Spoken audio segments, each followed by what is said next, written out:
Hi, so my name is Michael Wheat, and I'm the owner of Ponds by Michael Wheat.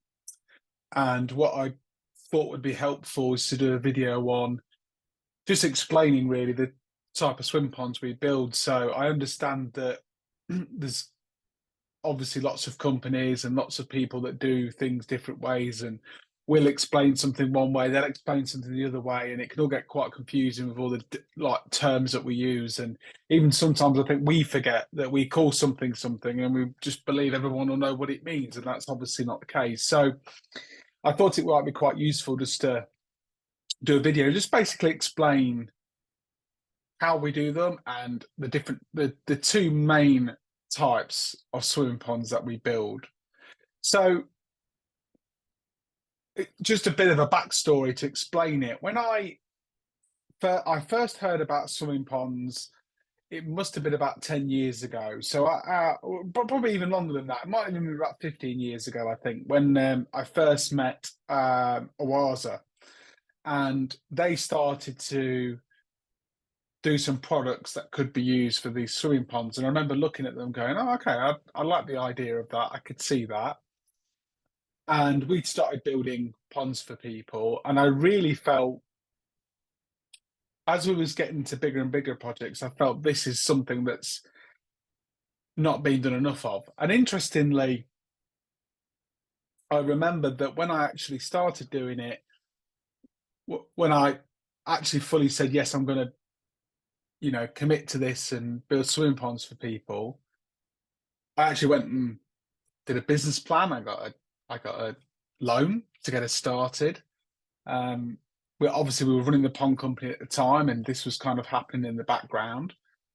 And I remember, and I've told this story lots of times. I went to a business meeting, and I explained about swimming ponds, and I got laughed at out of the room. People thought I was crazy. And here we are today. We probably build something between 2 and 4 every month. So just goes to show that there's a real desire out there. And why wouldn't there be a desire out there? I mean, what an awesome thing to go and swim in your back garden and swim in the outdoors, but actually not be in a concrete hole in your garden, actually swim with nature and in natural water with no chlorine in it. So I just thought it was an awesome idea. And I had a base of knowledge at the time to kind of create it. But what I seen was in the marketplace, everybody built them one way. So everybody seemed to do them in this way where you would have basically a lot of groundwork, so kind of block work design. So that's what we call traditional. I'm going to go through a presentation and show you that. And I felt that there was a different way of doing it, which would save cost. And when I was first started doing swimming ponds, and this is 6-7 years ago, something like that, the only companies doing them, you'd ring them up and they would be like, oh, swimming ponds start from 120,000 or something like that. And we was actually be able to design one and do it in a way that we could get it for considerably less than that. And we can still build it for less than that. We can still do it for less than that amount. And I think what's really interesting is a lot of the market also built them in a way where they didn't have any filtration. So I kind of seen a couple of flaws with how they were being done. One is there was a flaw in it could only be done a certain way with certain construction to create that design. So I didn't like that. I felt that there should be different ways of doing it. Now, as a company now, we do 50-50. So we do 50% traditional, 50% what we would call hybrid.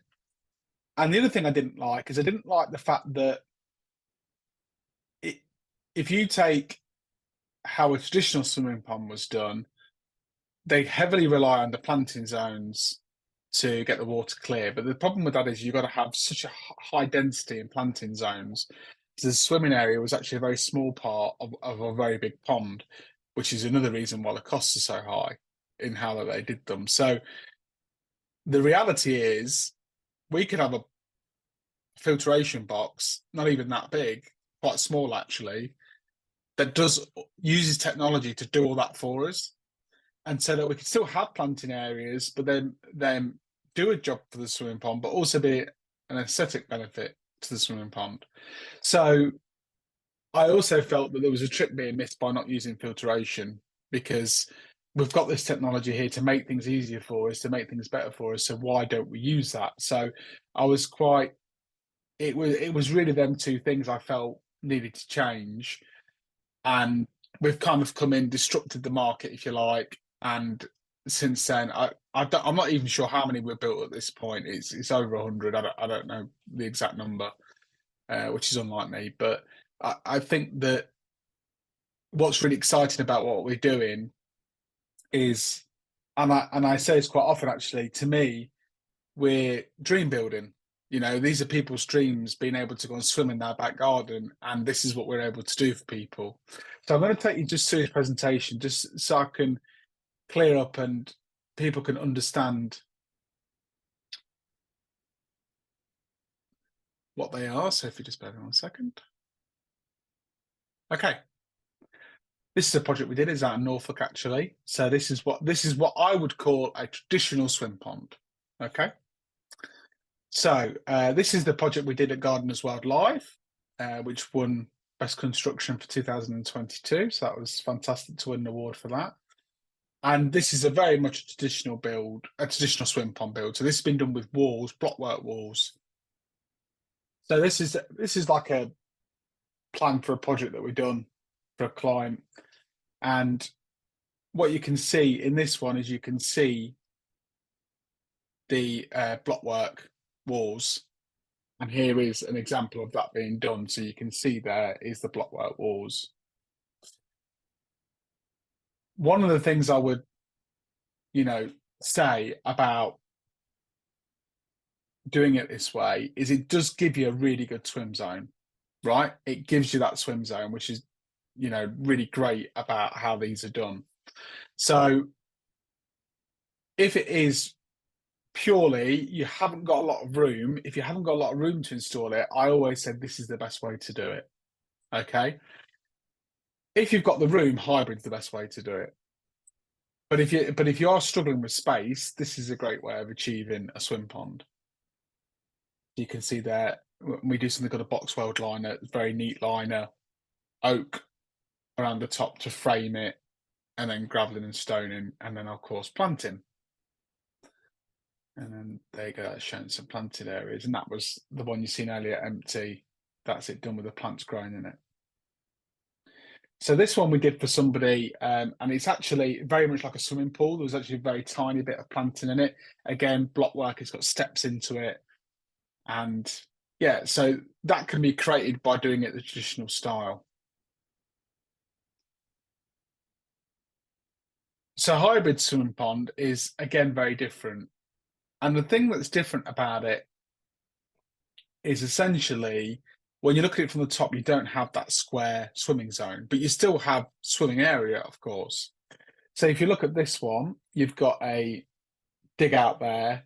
And basically what we do is we dig it out like a normal pond. So we dig the shelves out a foot deep, a foot down, and that all changes. All these sizes changes depending on the project.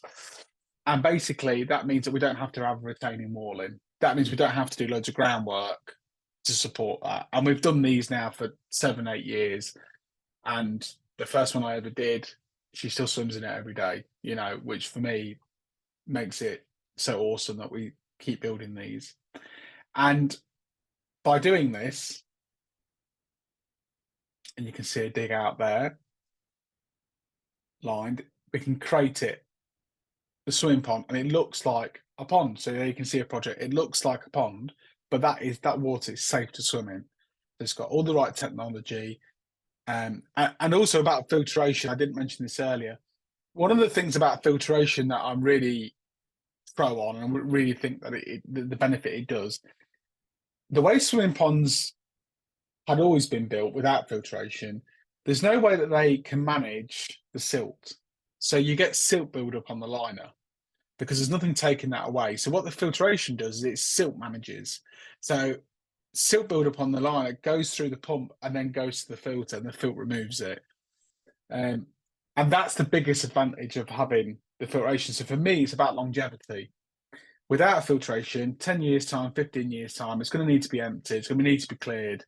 It's going to, and with some of the ways that they're constructed, they not also built that well that you can empty them that easy, whereas ours you can. So that's never a problem. But the reality is, because you've got that pump in there and because you've got that it removing the silt all the time, actually maintenance is very low. The filtration does the maintenance for it, and I think that's a huge advantage to how we do it. Again, so all these are done with hybrid. This is all done with dig out.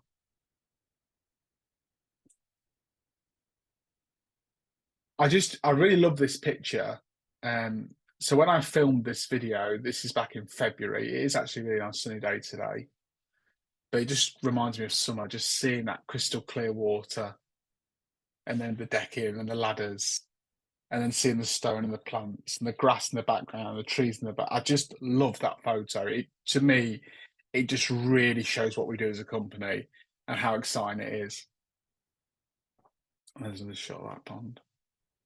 So, and this is one that we did. We actually built this in January last year, and it's just awesome. They've been able to like rewild the area. It's all growing long. The plants are starting to grow. Crystal clear water. You can see the steps, that hybrid design, and it's just an awesome place to go down and swim in it. And there's some more shots of it. And again, this actually was in a not so big garden. It's about 15 meters by I think it's about 10 wide. And again, it gives that great swimming zone. It's also got the nice decking areas, the round decking area on the corner. It's got the ladders down into the pool, an area for seating. And yeah, it just in that setting, in that house, it just looked perfect. It again, it's another one of them jobs. I always say it's one of my favorite jobs, but the trouble is they all end up becoming your favorite jobs when you're so passionate about it. And then yeah, it's just some shot of the filtration and UVs that we use. So just showing you the kind of area that they take up, and people get scared about, oh, I'm going to hide it. It's actually really easy to hide. Plant around it, put some screening around it, which we can organise. Um, but it's just the lack of maintenance it gives you over the longevity of having the pool. If you have it installed just for a few months, if you have it installed and it's great for a year, 2 year, what's it going to be like in year three? And I think that's where we think as a company, and we think about our longevity. Okay, hopefully that does a good job of explaining the differences between the different projects, the doing it hybrid, doing it traditional. We love doing both of them. They both work for us as a company. And yeah, we're excited to meet you and excited to help you with your project. Thank you.